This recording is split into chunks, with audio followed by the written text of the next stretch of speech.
mofinaina isan'andro atolotry ny mpitandrina rakotina valina maoly.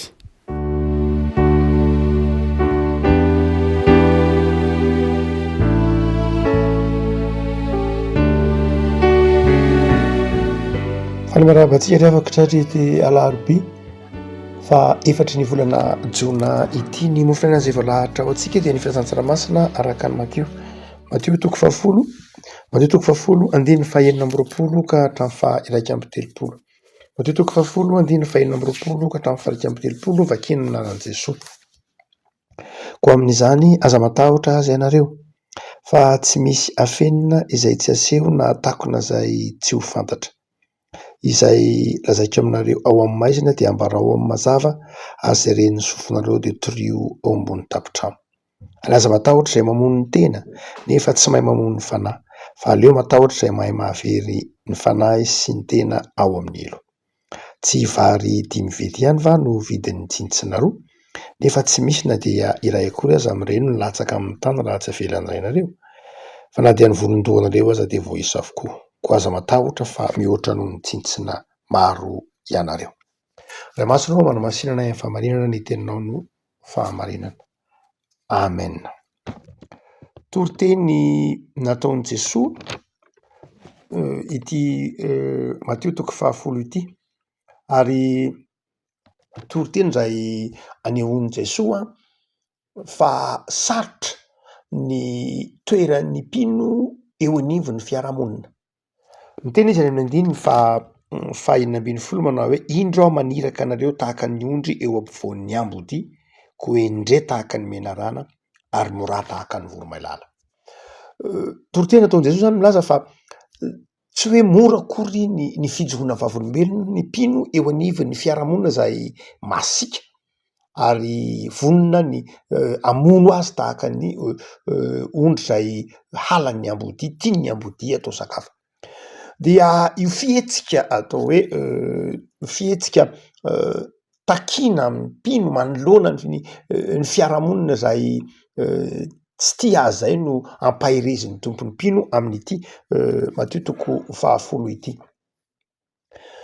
Misy dokotera mpitsabo anankiray nanoratra boky any amin'ny faraparan'ny taonjato fa 820 ano any, Gustave Le Bon.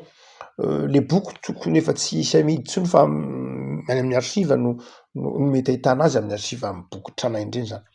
Le Bon zany, docteur Le Bon, Gustave Le Bon dia nanoratra boky izay lohatenin'ilay izy hoe psychologie des foules, izay anazavany koa ny hoe l'art de manipuler les foules. Saika namaky io boky hoe l'art de manipuler les foules io la Hitler na Mussolini na Freud koa azo lazaina ho namaky io boky io. Zay mamperitreritra ny fomba fijeriny Le Bon, ary na dia efa ataontsika hoe 20 taona teoriana nanoratana ilay boky dia mbola hitanao hoe mbola betsaka ny mampiasa azy. Teoriany na dia efa atao hoe somary efa betsaka ihany ireo sosiologa izay nanankinany sasany dia betsaka kosa no nanovo zavatra betsaka tamin'ity rangaza efa nodimandry efa ela ity. Fa izay asehony anankiray izay manera dia hoe ny olona ozy rehefa eo anivon'ny fiarahamonina dia ka rehefa ohatra ka eo anivon'ny fiarahamonina tsy hoe folina fotsiny, tsy hoe vahoaka mitangorona fotsiny, fa rehefa eo anivon'ny fiarahamonina izy dia zao manana fironana mandrakariva izy hanaraka ny fanaon'ny fiarahamonina. Tsy dia mety loatra amin'ny olona, mitoetra ny olona ny manohitra ilay fiarahamonina taonjato fa 820 mazava ho azy no tenenany, fa tsy tsika amin'izao taonjato efa andron'ny fahalalana sy ny ataontsika hoe fahatanjahany individualité zao. Fa Le Bon dia miteny manao hoe ny olombelona amin'ny ankapobeny efa 100 taona lasa zany dia tsy dia tena tia loatra manohitra ny fironan'ny ankabeazan'ny olona. Zay no mahatonga ny teny hoe repik'ondry, ary itsika malagasy tsy dia tena manao zany koa. Tsika malagasy dia alohan'ny olona aza mirohotra manaraka amin'ny be sy ny maro, toy izay maningana, tsy dia tiany malagasy loatra lay hoe maningana. Hany ka manjary mora ekeny izay mety ho ataon'ny fiarahamonina na tsy sahazo kasa dia ekeny ihany satria tsy te hanohitra izy, tsy te atao hoe ratsy, tsy te hanohitra ny fiarahamonina izy. Toetra zay mety ho hitantsika amin'ny ankabeazan'ny olona ao anivon'ny fiarahamonina zany.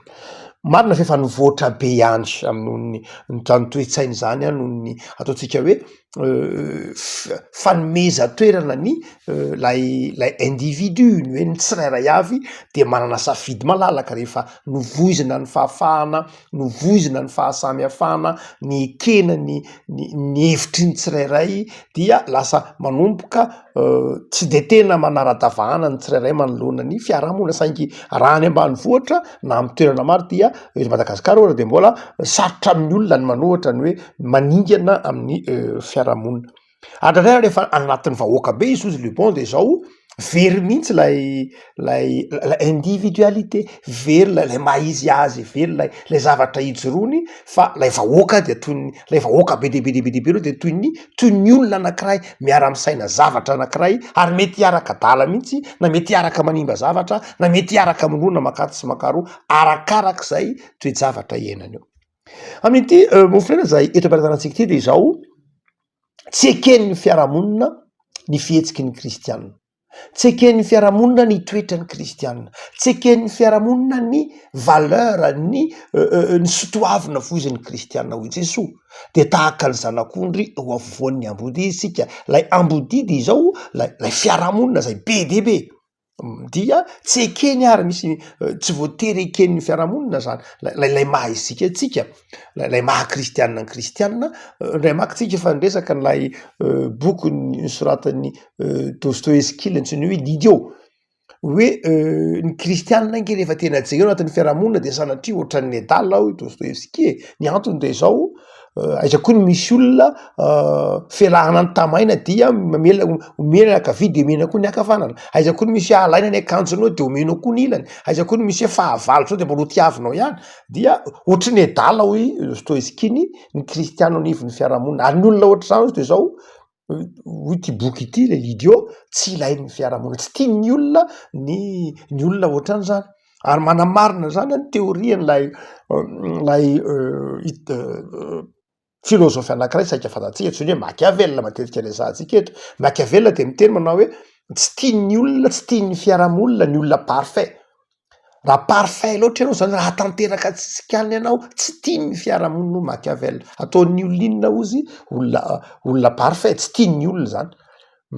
Fa ny olona misy klema, misy fahalemena ary ny olona indradray aza mivilivily no hajaina sy tian'ny fiarahamonina. Fa raha tena tanteraka tsisikany ianao tsy tian'ny olona ianao hoy Machiavel.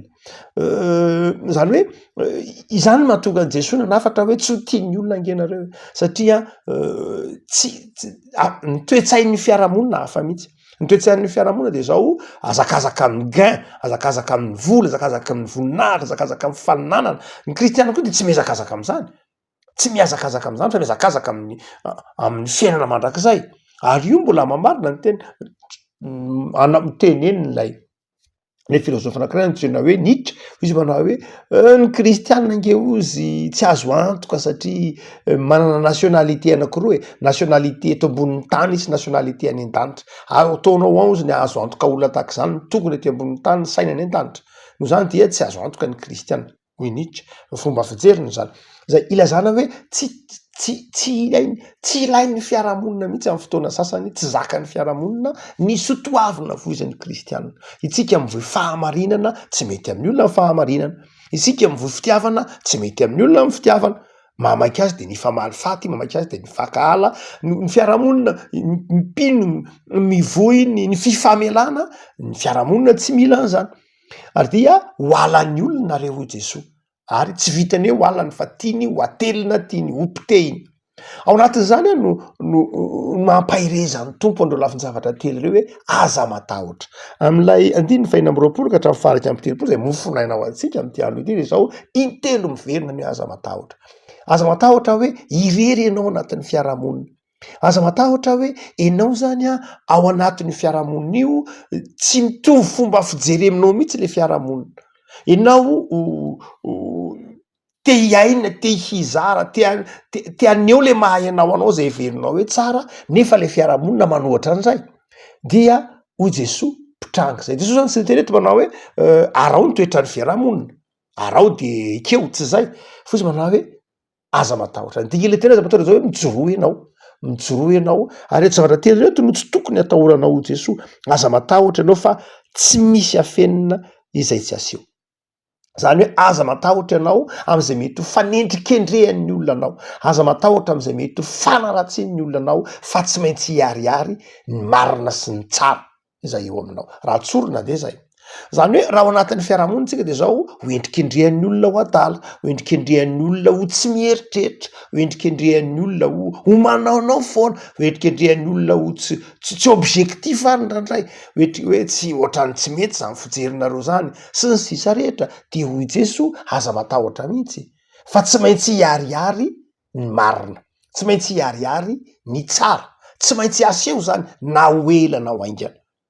fa mijoroa mandrakariva am'lay resantsika teo hoe individualité am'lay mahaenao anao am'lay ijoroanao io lay ianao no avoziny Jesoa io lay ianao tiany Jesoa io de zao mijoroa amin'io aza malaky hovany ny fiarahamonina Paoly manazava an'io Romanina toko 9 ozy Paoly manao hoe aza manaraka ny fanaony zao tontolo zao tontolo zao tsinona tsy hoe rafitra malemy fa rafitra maherisetra ary manefy sy manova ny olona ao anatiny andratra ihany ny olona tsy mahatsiaro akory hoe tefeny le toe-tsainy zao tontolo zao izy tsy azony akory ndrare tsy tsapany akory hoe tefeny zao tontolo zao anga izy de hoy Paoly aza manaiky tefeny zao tontolo zao fa mijoroa de aza matahotra mihitsy ianao na inona zavatra mety ho lalovana de zao aza matahotra mijoro amin'ny fahamarinana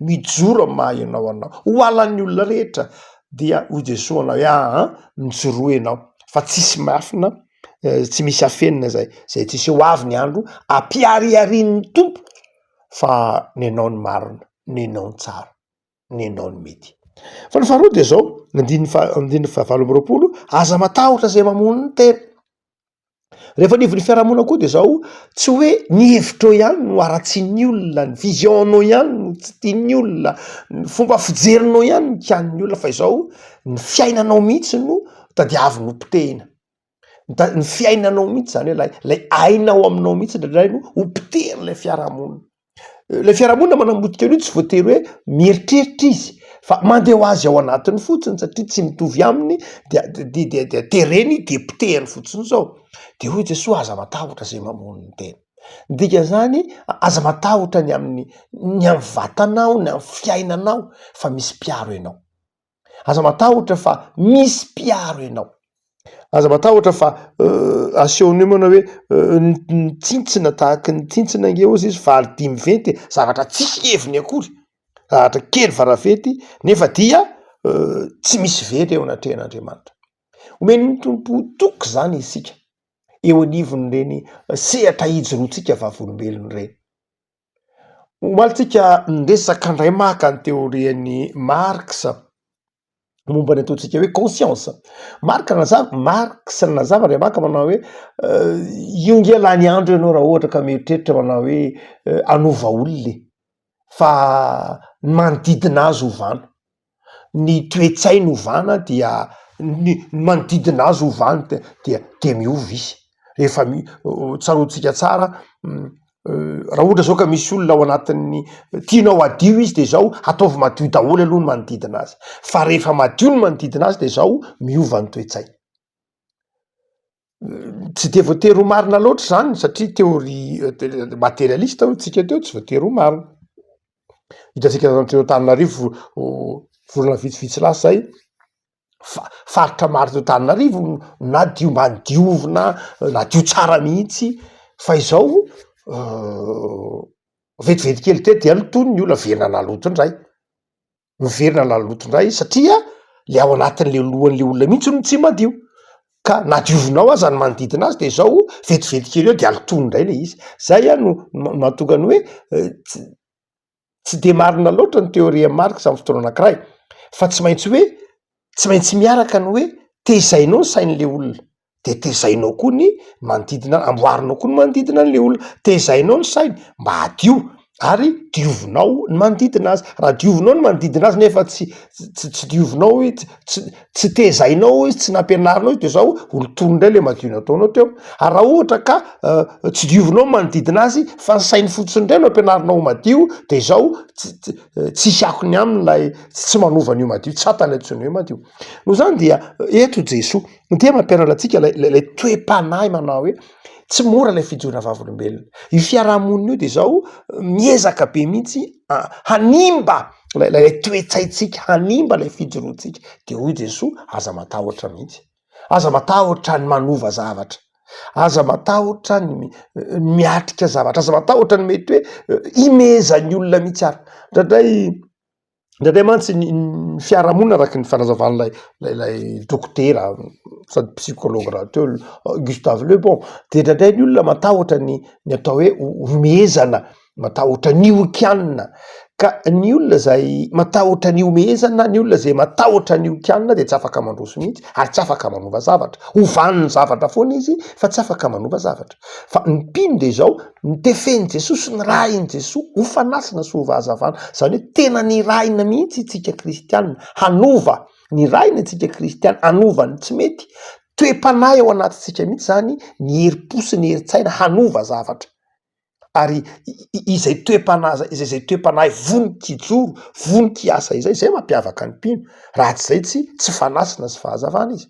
Ary raha ohatra ka matahotra izy am'izay fiovana na am'izay mety ho zava-baovao entiny eo amin'ny fiarahamonina dia tsy mety ho fanasina izy. De hoy Jesoa, aza matahotra mihitsy am'izay mamono ny tena, aza matahotra ny amafy ny zavatra lalovana, fa sahy mijoro ho fanasina, sahy manova ny tokony ovana, sahy miezaka manao zay ahatsara ny fiarahamonina arak'izay izay ijoroana vavolombelona ty ny tompo hitondrana antsika.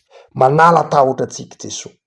Mety omezan'ny olona, mety ho alan'ny olona, mety ho ailiky ny olona, fa izao aza matahotra hoy Jesoa. Fa momba anao Andriamanitra, mampahery anao Andriamanitra. Ary ny fahatelo fagany aza matahotra de ny andiny viraika amby telopolo, izy manao hoe aza matahotra fa mihoatra noho ny tsitsina ianareo.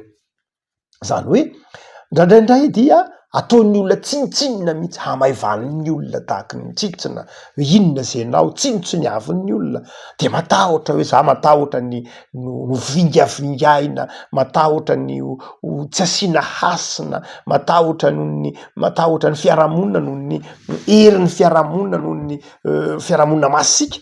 De ndraindray tsy sa maneho hevitra de eto de nataon'ny tompona hoe lehibe lavitra noho ny tsitsina angenareo, aza manahy. Miavaka malala anankiray am'izay fitaovana hoenty mandresy ny tahotra de reto zavatra telo ireto. Ny voalohany, ny finoana ao an'Andriamanitra, fa ny Andriamanitra ao manana fahefana amin'ny zavatra rehetra. De mino aza matahotra fa manan'Andriamanitra mahay ny zavatra rehetra ianao ary manana fahefana iaro anao, dia aza matahotra. Zava-dehibe ny avaka zay fialan'ny tahotra ty anatintsika izay. Fa ny faharoa de zao, ny fomba anankiray anesorana ny tahotra koa de zao ny fahatokinao fa misy dikany ny matoa ianao eo amin'ny fotoana io, matoa ianao eo amin'ny toe-javatra io, matoa ianao eo amin'ny zavatra mitranga io, de zao ilainy ianao eo. Ary satria ilainy ianao dia aza matahotra mihitsy. Fa eo amin'ny fotoana io ianao ny eo, de zao ilain'Andriamanitra eo ianao. No zany tsisy kisendrasendra zany, de aza matahotra. Fa matoa ianao eo, de ilain'Andriamanitra ianao. Dia ny zavatra rehetra zay mitranga ao de zao voalanjan'Andriamanitra, izy vahaolana sy ho zakanao, de aza matahotra. Tsy kisendrasendra zany ny maheo anao anivon'ny fiarahamonina anankiray na eo anivon'ny toerana anankiray, de aza matahotra fa eo mihitsy ny toerana metrahan'Andriamanitra anao, de zao matoky fa momba anao Andriamanitra. Ary ny fahatelo zay fitaovana hoentinao manala ny tahotra dia tsy ny fahatokisanao an'Andriamanitra ihany, tsy ny fahatokisanao ny hoe misy dikany eo ihany, fa ny fahatokisanao fa ao anatinao koa Andriamanitra. Ao anatinao Andriamanitra ka manome fahazavan-tsaina sy mitady-dalananao hiatrika ny zavatra manodidina anao. Zany afaka malala aza matahotra, fa sahy mijoro vavolombelona, sahy manatanteraka ny asa fanompona, sahy miasa araka ny tenin'i Jesoa hoe aza matahotra. Ivavakisika tompo misaotra anao zahay noho ny fitiavanao sy ny famindramponao fa nitahotra mangeja ny fanoloran-tenanay ka tsy hahafahanay mandroso, miazona ny tongotra tsy hamindra, miazona ny lohanay tsy eritreritra, miazona ny fananay tsy hifantoka aminao, mahajambena ny masonay ary ndradray ara mampiravoravotarana anay. Misaotra tompo ao fa manome toky ianao fa manome fahazavan-tsaina miaro miantra ary dia tompo ny fahefana rehetra koa dia mampahirezanay tompo. Esorety anatinay ny tahotra, esorety anatinay ny fieveran-tenao tsy hahavitana inona na inona, esorety anatinay ny fieverana fa tsy ahefana inona na inona eo anatrehan'ny herisetra n'izao tontolo zao fa tario lalan'izay tompo atsary fa ilain'ny fiarahamonina izahay, ilainao Andriamanitra izahay ary mijoro fanasina sy fahazavana no antony nanirahanao anay.